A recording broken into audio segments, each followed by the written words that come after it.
Clarification: does Heroku run Python apps behind Nginx or not? TL/DR, my primary question, is it worth my time to try to add Nginx to my Django/Unicorn/Cedar/PostgreSQL app, or does Heroku do this type of performance improvement for me? In the Cedar documentation, this URL, it clearly states that Cedar does not support a reverse proxy.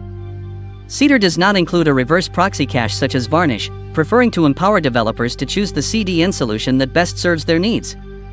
Again, in the routing article, this URL, it is specified that Nginx is not done automatically, since requests to Cedar apps are made directly to the application server, not proxied through an HTTP server like Nginx. Any compression of responses must be done within your application. However, in the Python FAQ, it says otherwise. This URL.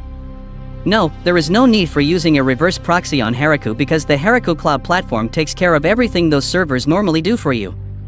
Your application simply provides a Python server to respond to HTTP requests. Unicorn, Jevent, and Eventlet are excellent options.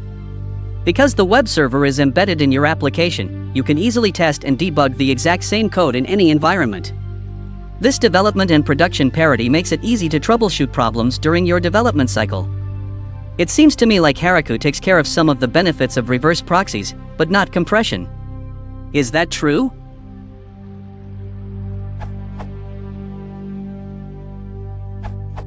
Heard back from Heroku support.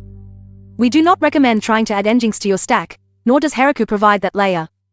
But you are correct that if you wish to gzip responses, your application must gzip the responses. This is often handled in application framework, e.g. Ruby's rack, as a middleware layer. Gzip is extremely fast and this should not add any significant latency to your requests. This confirms that you do not need to run Nginx for its reverse proxy feature on Heroku.